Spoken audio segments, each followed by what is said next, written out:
I've seen worse. It'll likely heal itself in no time. Just don't go near a doctor. Don't lie to me, Jeremiah. Well, Miss Farmington, isn't it? Marjorie? Well, we'll have you home to her soon.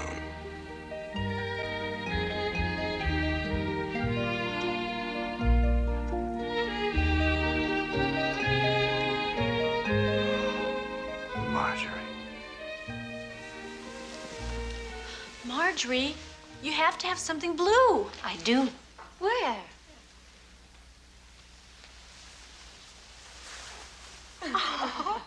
Marjorie Farmington could have had her pick of any man in Pennsylvania. We all knew that. Just as we knew that her heart was pledged to Dr. Martin Eden. So it was a great surprise when Marjorie announced her betrothal to Hambleton's wealthiest bachelor, Adrian Ferrier. Martin was still down in Washington recovering from his wound, and the town held its breath awaiting his return.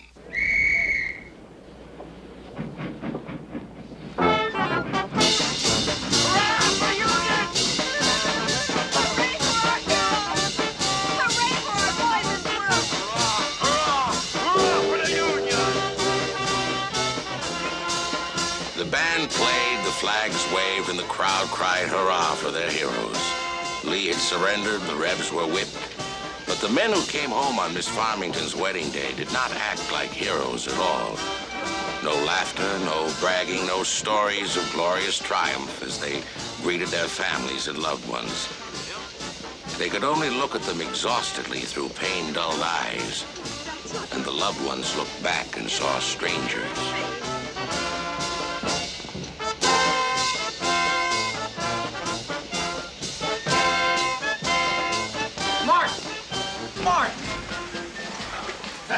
Jerome! Well, you've grown some boss. Oh, I'm old enough. And don't give me any of this big brother nonsense either, especially when there are ladies about. A lady. You get better, you come see me, I'll get you a job. Kidding! Oh, well, a red blade and a brisket, and there you stand. How are you, my friend? I'm fine. I've learned to play cards. And you were worried he'd turn out to be in. Well, at least I know nothing has changed. Changed? Hell's breath, everything's changed. New hotel, a hospital. You'll be in on the ground floor of that. Come on, my trap's right here. Soldier, welcome back. I'm Kenton Campion. You sound like a politician. You're more correct than you know. Next election, I'm running for state assembly. Progress, Martin. Hamilton's booming. Pennsylvania, the whole damn country. Well, that war's the best thing that happened in years. Progress, huh? Oh, well, I know what you mean, having been wounded and all. And you know, I tried to join myself. Told me my duty was to keep supplying those uniforms, blankets. Still, when I saw which way the future was going to shape up, I wangled myself a commission in the Quartermaster Corps. Lieutenant Colonel, by God. That's quite a wangle. I'm wearing the uniform tonight for the first time. Adrian's reception. Adrian's getting married? Well, things do change. She must be quite some girl to land him. You didn't know? Why, he's marrying Marjorie Farmington.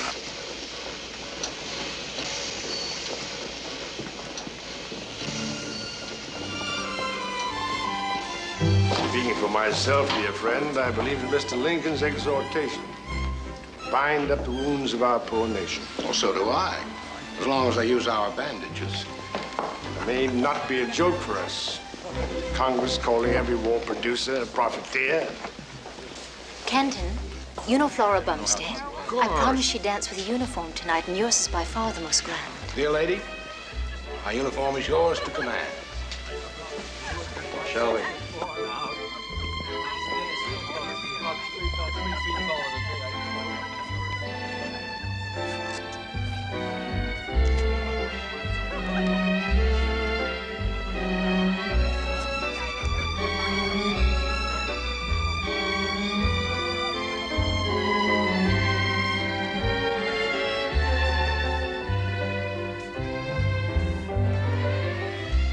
Marjorie, you are so beautiful.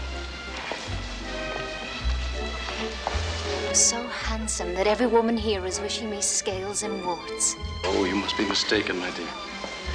These ladies can't envy. Nearly all a main line.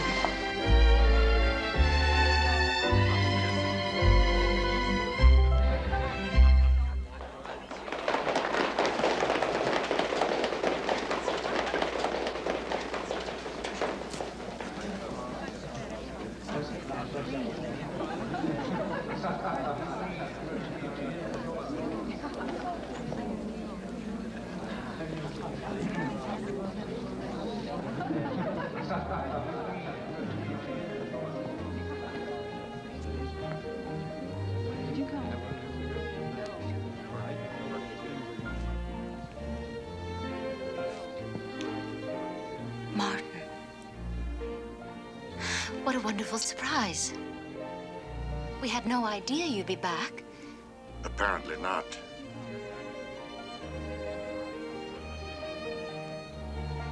Dance with me.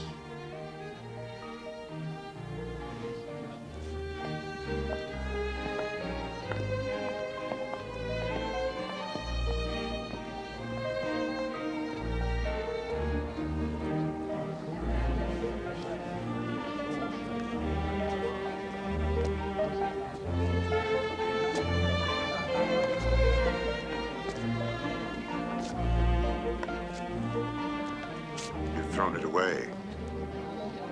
Martin, you never spoke. Stop it. It was understood between us. You've always disturbed me. You've upset me. You're afraid of that rare thing. I want constancy, gentleness. You want safety. Safety. Martin, please try and be happy for me. You love me. That won't change.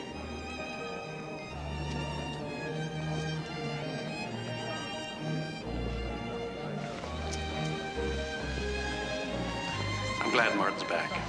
He may be a hothead, but he's always been a gentleman. I, for one, value his friendship.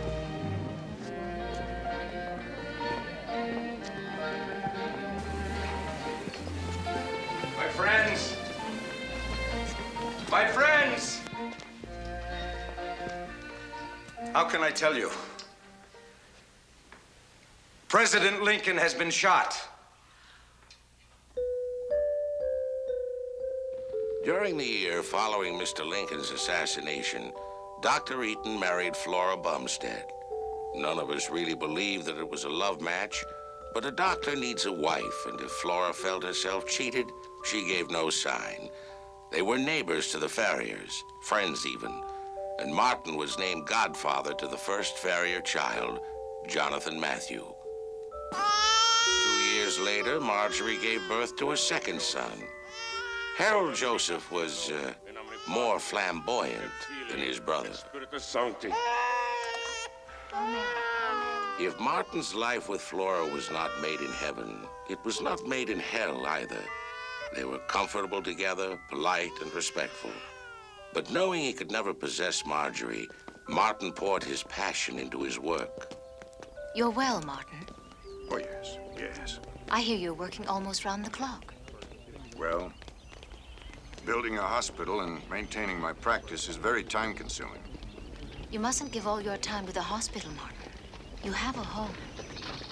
Ah, there's my big boy.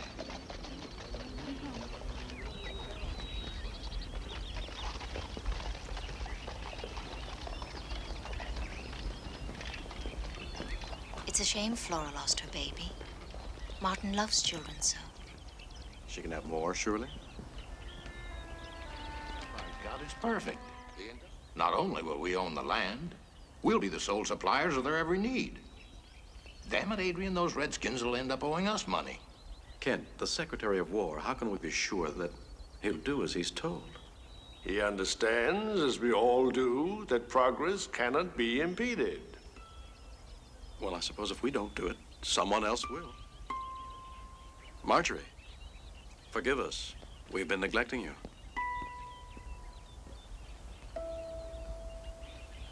I imagine Hilda is ready to open her gifts.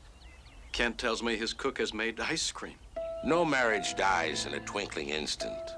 But from that moment forward, things were never quite the same again. I suspect Marjorie measured everything her husband said or did against Martin Eaton. And had Adrian been perfect, he would still have fallen short. Mr. Ferrier! Mr. Ferrier! My God. Jim, go get Dr. What Eaton. happened? You all right? Boys? Oh, a badly cut lip. I'll go get some water. It's all right. You're home. You're safe. A lot of men were yelling, running, and hitting. By the soup kitchen. They ran out of soup and then the police came. Can we still go to the circus? Yes, of course you can. A riot downtown, soup kitchen. One wonders about those people. Maybe they were just tired of being hungry and forced to beg for crumbs. That's what they said. Oh, I imagine there was some sort of unfortunate misunderstanding. Sometimes people find themselves in situations that are unpleasant. That's life. Unpleasant, Adrian. Don't you mean hopeless? Oh, there's always hope, my dear. At least I pray there is. But why did they do it? Because they were foolish, John. They entertained unrealistic expectations. And when they went unfulfilled, they were unable to handle their disappointment. They had been patronized and ignored. And I think worst of all, told that somehow it wasn't even happening. That it was a misunderstanding. They do occur. Ah, Dr. Eaton. I'll take Harold. Hello, Marjorie. Well, Jonathan. Thank you. Is everything working? Arms and legs and so on? Yes, sir. Well, let's take a look at that.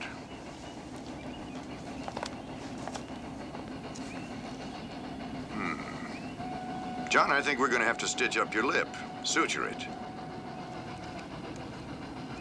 Have you seen this? It's a new stethoscope. Try it out.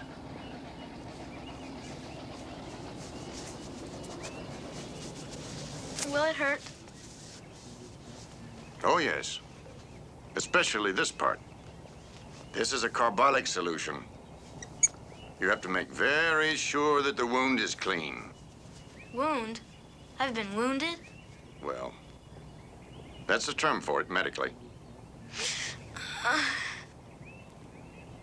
You got wounded in the war. Mother said you were a brave soldier.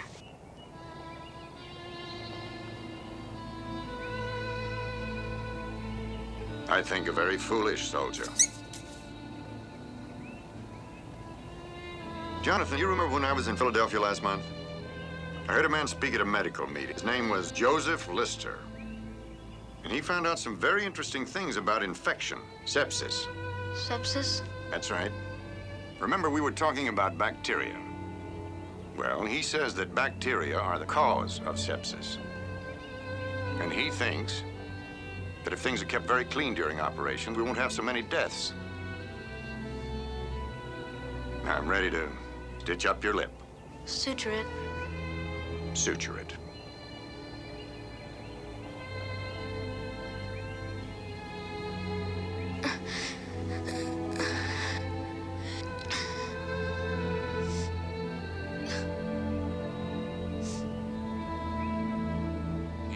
That followed, we standardized tying, painted our battleships white, installed the first flushing toilets, the first telephones, and the first electric lights. We killed any number of Indians, Negroes, Irish, Chinese, Italians, members of various labor unions, and another president. During this time, Jonathan Ferrier approached the precipice of manhood. One day, he jumped They're all over. upstairs. Father's sick. Of course, it's my impression of an impressionist's work. There's a Frenchman, Monet, John, who... Dr. Eaton would like to see you.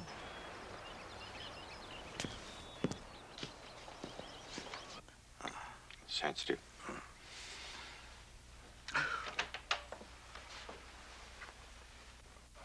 John. Make me feel foolish. No need for all this tiptoeing around. Just an attack of whatever our learned friend calls it. Pericophylitis. A bellyache. Excuse me, my dear. Oh. Marjorie, you might send Jim to fetch Dr. Hedler. Hedler? One of you is bad enough. A consultation won't hurt, Adrian. Not in front of the boy. can hardly call him a boy any longer. He's interested in medicine. Besides, you have a perfectly handsome belly. It's quite painful to the touch, right here in the right iliac fossa. Yes, sir. And we will relieve that pain by applying this flannel, which is smeared with mercurial ointment. Thus.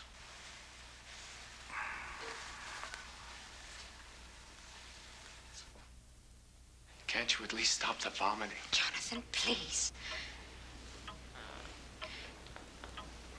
Is it stomach fever? I don't know, Marjorie. It appears to be, but sometimes these symptoms... Yes, it's stomach fever. What are you sparing her for? It's an inflammation of the intestine or its appendix. It's an abscess that's pouring pus and fecal matter into his abdomen, and it's killing him. Stop it, John. Stop it! I called you a man today. He's in such terrible pain, Uncle Mark.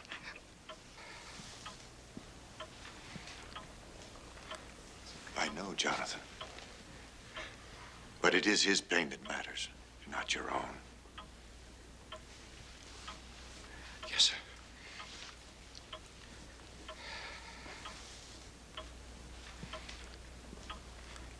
I'm sorry, Mother.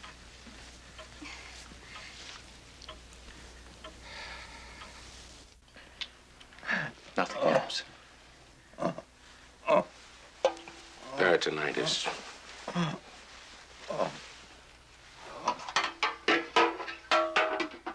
Isn't there anything an operation that Would kill him. He might have had a chance of the fever going down, but after 6 days, he's just too weak. Nothing. I'm sending for Father McGuire. No. Your father is a Catholic, John, as are you. John. Yes, sir.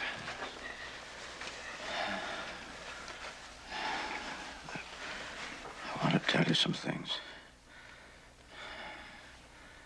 Jeremiah Hadley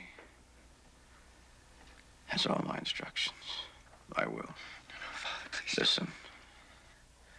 I've left the bulk of the estate and the house to you. You're the strong one. My son.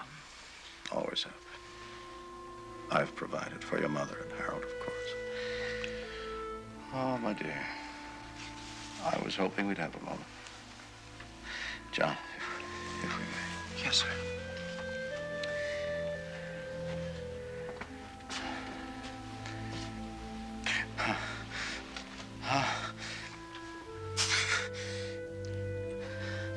Perhaps we should wait a while. No. No waiting now.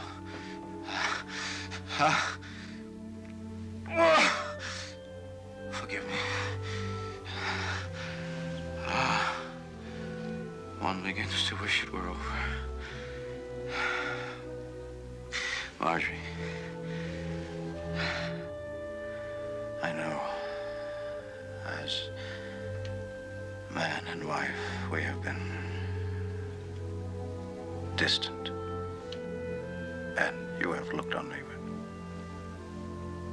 with disappointment. I know it's true. I have often been disappointed in myself. And I too quick to judge.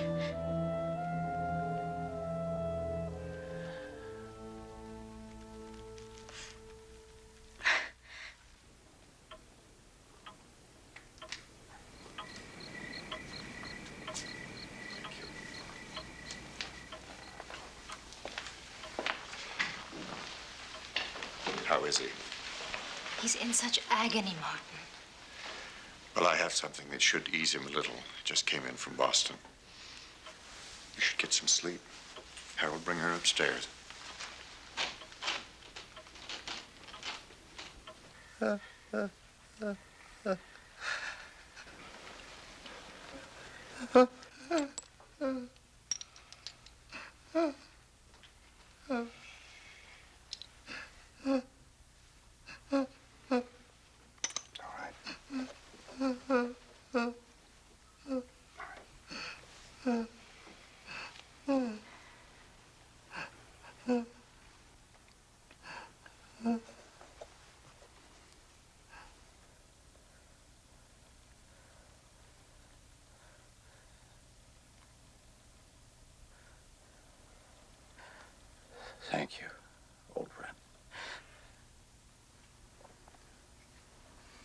morphine. Direct infusion into the vein is radical, but it should kill the pain. My prayer's been answered. Your prayer. Yes, John? Don't you try to take credit for this, you and the butcher you worship. You'll not be speaking blasphemy. He spoke no blasphemy in his life, and what good did it do him? It took a man with the chemical and the wit to use it. Show me where your God has brought comfort like that. John, you're upset. Yes, I'm upset. I'm upset with prayers and incantations and gestures. There is no God. Stop! Or he would not allow pain like this. And if there is, he is worse than the wickedest man.